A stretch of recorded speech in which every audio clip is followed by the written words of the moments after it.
श्री राम के चरणों में कोटि कोटि नमन। आज हम शुरुआत करेंगे रामचरितमानस के बालकांड की। बालकांड की शुरुआत में शिव पार्वती का संवाद है।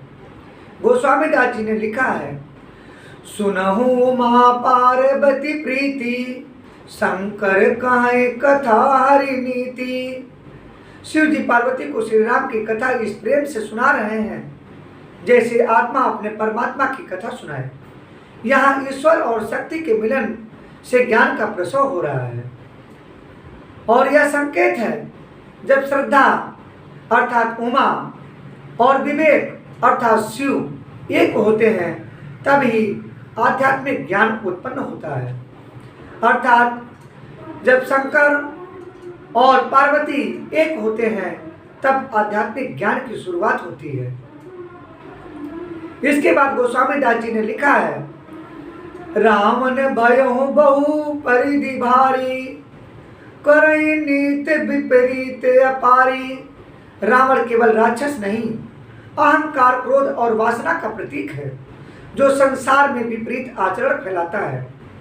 देवताओं की प्रार्थना दर्शाती है कि जब भी अधर्म बढ़ता है तब दिव्यता का आवाहन करना होता है। भगवान विष्णु का वचन और अवतार का संकल्प है कि जब जब होई धर्म के हानि, बाढ़े असुर अधम अभिमानी, तब तब धरि प्रभु विविध शरीरा, रहे कृपा निधि सज्जन पीरा। यह भागवत गीता का ही सार है। जब अधर्म बढ़ेगा तब श्री हरि साकार होंगे। यह दर्शाता है कि ईश्वर की करुणा स्वतः कार्य करती है, बस भक्तों का पुकार आवश्यक है। इसके बाद बालकांड में अयोध्या की महिमा का वर्णन है। कौशलपुर सुंदर यति साना, सकल भुवन सूत सो समाना। कहते हैं अयोध्या केवल भौगोलिक स्थान नहीं, यह सद्गुणों की नगरी है और योद्धा यानी जहाँ कोई अहंकार से युद्ध नहीं, वहाँ राम का जन्म होता है। हमारे भीतर जब मन शांत होता है तभी वहाँ राम अर्थात आत्मा का प्राकट्य संभव है, अर्थात आत्मा तभी प्रकट होती है। बालकांड में राजा दशरथ और उनकी 3 रानियों का भी वर्णन है। दशरथ कौन है? दशरथ इंद्रियां हैं जो मन की अधिपति यानी मन पर राज करती हैं, और कौशल्या वह सतोगुण अर्थात सत्वगुण है, और कैकेयी रजोगुण अर्थात रजोगुण, और सुमित्रा तमोगुण है। ये 3 रानियां केवल पात्र नहीं बल्कि जीवन की आंतरिक प्रवृत्तियां हैं। जब ये तीनों संतुलित होती हैं तब राम, लक्ष्मण, भरत, शत्रुघ्न और सद्गुण उत्पन्न होते हैं। फिर आगे गोस्वामी दास जी ने यज्ञ के माध्यम से जीवन रूपी राम का जन्म का वर्णन किया है। प्रगटे 4 पुत्र रघुबीरा, भाई भय अनुज भूप भव नीरा।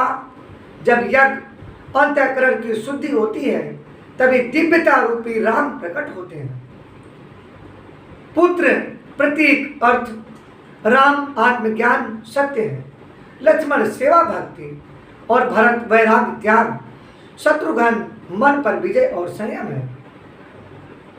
फिर बालकांड में गोस्वामी दास जी ने देवताओं का जन्म बंदरों और भालुओं के रूप में दर्शाया है।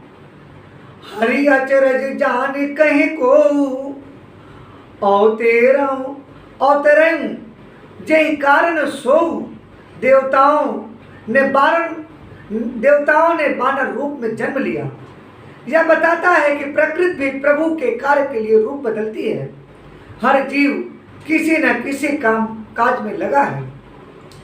बाल रूप में श्री राम का वर्णन है। बालक लीला मधुर मनोहर, लोक भीर अवतार न केवल। कहते हैं राम का बचपन भक्तों के लिए केवल लीला नहीं, हृदय का आनंद है। राम का निष्कपट हृदय बाल मन की तरह निष्कलंक होता है। हम सबके भीतर वह बाल राम मासूम, सरल और दिव्य है। यह भाग हमें सिखाता है कि भीतर अधर्म बढ़ता है तब भगवान को पुकारना चाहिए। जब हम श्रद्धा और विवेक से जीवन यज्ञ करते हैं तभी हमारे भीतर राम प्रकट होते हैं। बालकांड का यह अध्याय अभी समाप्त नहीं हुआ है। अभी अगला भाग इसका आपको अगले वीडियो में मिलेगा। तब तक के लिए जय श्री राम।